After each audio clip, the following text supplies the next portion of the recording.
Hello, my name is Rain and welcome to my channel where I discuss fantasy Formula 1. If you are new here, please subscribe to the channel. The majority of people who watch this channel don't actually subscribe, and even though you might, you still see the video show up on your home feed because of the algorithm, it really helps out a lot if you actually subscribe. And if you change your mind, you can always unsubscribe after a week if you get annoyed seeing my videos popping up in your feed. So please consider subscribing. I don't always drop that in the beginning of the video like this, but I felt like I had to. Thank you so much for the support over the past month. The start of the season has been absolutely insane, and I can't wait to continue grinding out content for you and for this channel throughout 2025. Back again this weekend is a proper, finally, deadline stream. It's going to be 2 hours before the qualifying, all the way up to the deadline. So it'll be something like 4 p.m. Central European time. You can convert that to wherever. That live stream should go up in your feeds on like Friday, probably, so that you do not miss it and you can press a little reminder on it then.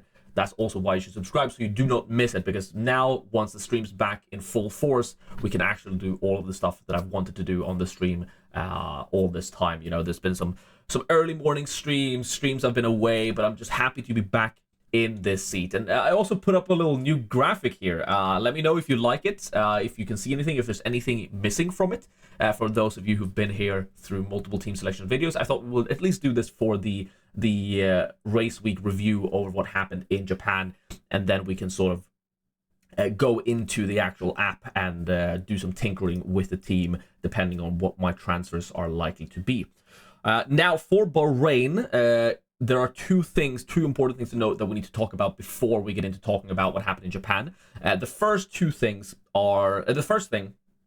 is that we now know that the bottom for an asset, basically the lowest an asset's price can go, is 4.5 million, which means that both Hadjar and Bortoletta are now bottomed out, meaning they cannot decrease in price further. Very, very important for your fantasy team. So even if they have a stinker and DNF, they're not going to decrease in price, and you're not going to lose budget from owning them. So I definitely see them as good options for your fantasy teams now. The second thing is that now we are almost entirely 100% sure how the price change algorithm works. Let me know if you want to see a full recap of that video that I did earlier. Basically, the budget builder video that I did earlier was on the previous set of sort of tests increases that he did on a test site.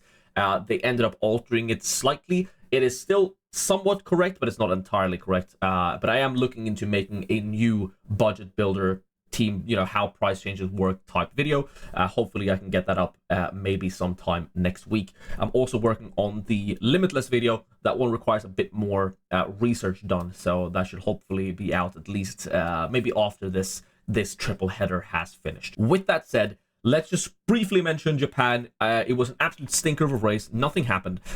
Super boring, and because of it, the amount of points scored by, all the assets across the board were really, really low. Basically no overtakes in the backfield, meaning that this low scoring week in Japan is going to be with us now for a couple of weeks when it comes to calculating these price changes, meaning that it might be time to move to those assets that performed well in Japan sooner rather than later, as most of your assets that had a low score in Japan are soon going to be feeling it when it comes to the price change algorithm, especially those who had a good weekend in China that then after Bahrain, going into Saudi, if they just have a subpar weekend once again in Bahrain, they are really going to be on the downward spiral, price-wise, that is. But overall, decent week once again. I obviously did not have the McLaren Mercedes build yet, but that was always the plan. I ended up taking a -10. That should probably be in here somewhere on this graphic. I'll remember to put that in next time when I've used a points hit. But I took a -10, and I took a -10, and I ended up doing Williams out for McLaren. I did Antonelli out for Stroll, and I did Albon out for Ollie Behrman. This was the best of both worlds. I avoided all of the rookie drivers that I did not want to have because they were going to decrease in price, and lo and behold, they did end up decreasing in price. I got in all of the assets that looked likely to increase the maximum price, and I ended up getting all of them.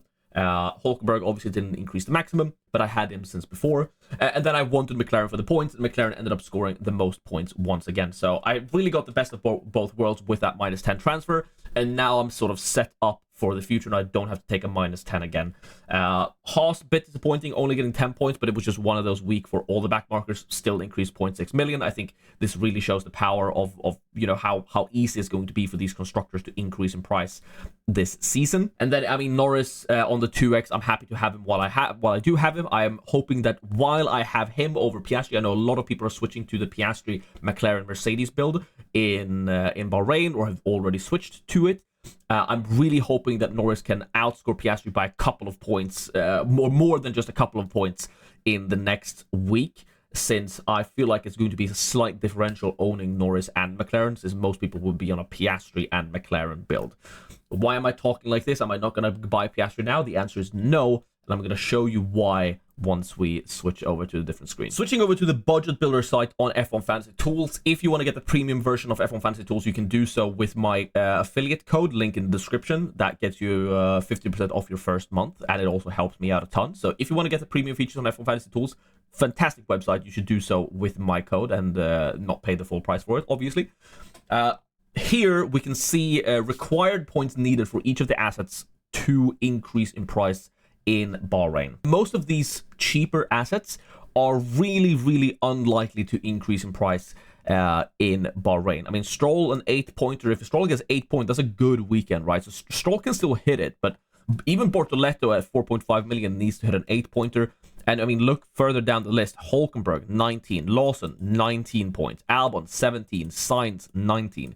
That looks really, really difficult to beat. And I think especially like Albon and Sainz with their high price are just going to keep falling over the coming weeks unless they actually start producing those P5, P6 type results. And based on their pace, it doesn't really look like that. It looks like Williams are definitely up there fighting for points every single weekend, but they're just not there fighting with the top 4 teams yet. And because of that, I think they are going to be avoids for the foreseeable future. If they bring more upgrades to the car, or they drop in price even further and, you know, go below 10 million, I could see myself maybe owning them later just for the, you know, the points value that they provide. You know, they look likely to get, you know, the 8 points, 4 points here and there, which is more than your average assets. But especially early on in the season, that looks terrible for me because I can see both Sainz and Albon dropping down to below 10 million pretty quickly. And isn't it then just better to wait for them to drop down to the price they should be at, which, I mean, maybe like 8-9 million, and then buy them to get their points later on in the season as sort of a premium cheap assets, if that makes sense. Because of this, looking at the assets that are likely to increase, I already have Behrman, I already have Ocon. Now, granted, they are being hard carried by their round 2 score here, which is obviously from China. Whereas their points in round 3 here was not that good, meaning that I'm likely going to be required, quote unquote, to transfer them out once we get to Saudi. Now, because of that reason, right, I don't have Hadjar, I don't have Duan. They are the 2 on my radar. Stroll still could reach an 8-pointer. I mean, he's not getting 17 points, but he might get an 8-pointer if he has a good race like he did in the first 2. So I'm not feeling like I have to sell Stroll just yet.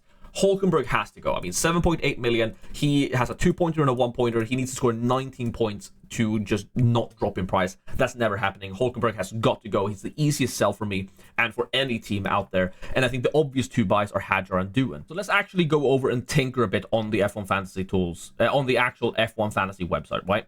This is my team currently.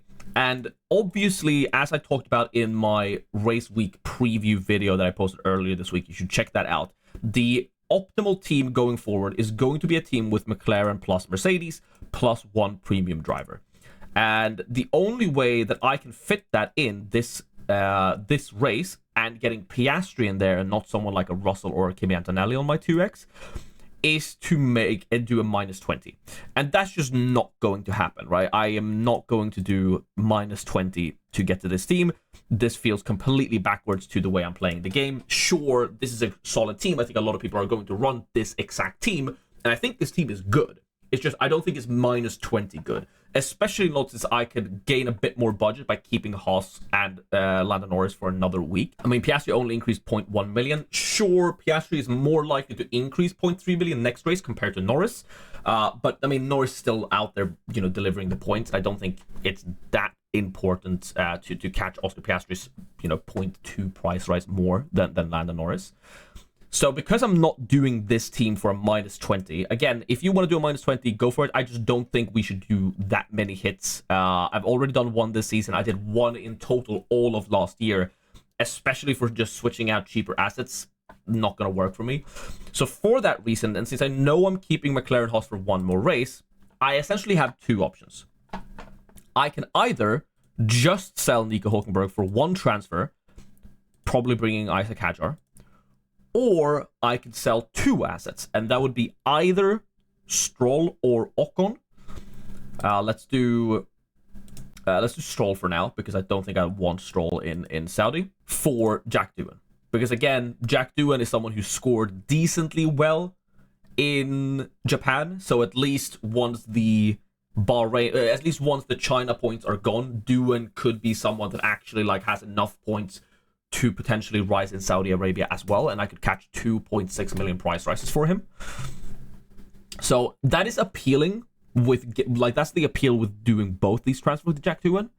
But the problem is, right, with making two transfers, and this is why I'm only considering doing one currently, is that just imagine Lance Stroll actually does get 10 points, right? And then imagine one of Behrman or Ocon that I have in my team DNFs. Suddenly, I will want to get rid of Behrman or Ocon because, I mean, look at these points, right? Like a 4-pointer and a -20 or a 1-pointer and a -20, they're going to be guaranteed to drop in price. But if I then want to get to McLaren Mercedes, then I'm stuck having to take a -20 hit again. Because imagine I've done this, you know, this week. My plan the weekend after in Saudi would be to finally move to this team. But then what if I really want to sell Ocon or Behrman at this point? I can't. And it's not like I have to get Jack Doohan now. Sure, he looks more likely to increase in price than Lance Stroll. But at least if I only do one transfer here, and I've seen a lot of people ask me on my, you know, TikToks and in my team preview video, like, oh, why not just make two transfers? Because saving a transfer allows me to be flexible with which one of these three assets I do sell. Because I could frankly sell any of them. Sure, Jack Doohan is going to increase in price, but maybe Jack Doohan DNFs, and I don't want Jack Doohan anymore. Maybe I want to get Bortoletto instead, because he's stuck at 4.5 million, right? So by not committing now to which one I want and which one I want to get out, I remain flexible and I don't have to take a -10, and I'm much more likely to get to Piastri plus McLaren, Piastri plus Mercedes, once we get to Saudi. You see my point? Sure, for this race only, selling Lance Stroll to Jack Doohan gives me a higher chance of a price increase. But all that's required is one of my 4 cheap assets to DNF, and I will want to sell them to not lose more budget on them. And then I can't without, you know, messing up my plan to get Piastri. You see the point, right? I want to get Piastri and Mercedes next race, guaranteed. That is the transfer I'm going to make. Because of that reason, I want to remain flexible on my final transfer. And it's not like Stroll can't hit 8 points. I mean, Stroll could definitely get an 8-pointer. If he qualifies as badly as he did in Japan, he probably will have some chances to overtake. And I mean, he had really good races in China and Australia. There's always a chance that he could get that 8-pointer and actually increase 0.2 million in price. And even, you know, should the thing happen where let's say I would want to sell Lance Stroll anyway, I want to keep Ocon, I want to keep Behrman, and I want to get Jack Doohan. Like, Jack Doohan has a great race in Bahrain. Jack Doohan increasing 0.6 million here brings him to 6 million. Stroll dropping 0.6 million would be 9.3, or I guess any of these, right? I could easily still afford this with this. with this, I have 1.6 here. I would need 1.2 million in the bank here. Imagine 1.2 million of this is erased from Duan increasing 0.6 and then either Ocon, Bearman, or Stroll decreasing 0.6. That would erase 1.2 million from this cost cap, or I would rather need 1.2 million more to do the move. I still have enough to do it with Jack Doohan. And if I, for some reason, don't have enough to do Jack Doohan because, say, Norris also DNFs and Haas has like a double DNF and all of my assets decrease 0.6 million, well, then I could just ignore Jack Doohan, who has increased 0.6 million, and just go for Bortoleto, who's going to be stuck at 4.5 million for the foreseeable future. So if I have a disaster weekend, I can always fall back on getting Bortoleto instead of someone like a Jack Doohan. And I mean, this just leaves me way more flexible with which asset I want to sell, because it's very, very possible, looking back at this, right, that Bearman, Ocon, or Stroll, like, they had similar performances in round 3, which is Japan. It is ever possible that, like, Bearman is the one I want to sell, or Ocon is the one I want to sell. I probably will want to sell the one of these 3 assets that performs the worst in Bahrain. Does that make sense? I think that makes a lot of sense. And for that reason, I'm currently, I know it's a super, super boring move, because, I mean, everyone and their mothers are making this transfer this week. But my transfer is likely just going to be Hulkenberg to ISACK HADJAR, roll 1 transfer, and then look forward to Saudi Arabia when I can finally get McLaren plus Mercedes in there and actually start raking in the points and climbing in the rank. That's it for this video. Thank you so much for watching. I hope my thought process made sense. I'm going to work on getting some graphics set up for this portion of the video as well, but you know, one can only do so much when I'm studying and working full-time and trying to get all of this done in between. A lot of things happening in my personal life, so I'm trying to do as best I can by this YouTube channel. I really enjoy making videos for you guys every week, every race week, and I'm going to continue doing that. If you haven't seen, I have a TikTok channel where I try to post a short, maybe every day on a race week. Haven't really lived up to that yet, but I'm trying more content there. So if you're on TikTok, definitely drop me a follow. Link will be in the description. I would appreciate some love on that, so that I feel more inclined to actually post there. Thank you so much for watching. Again, sorry for rambling on. I'll see you in the next video and on the live stream 2 hours before the deadline on Saturday. I'm excited for it to be back at a proper European time. I'll see you there. Goodbye. Oh, and like the video.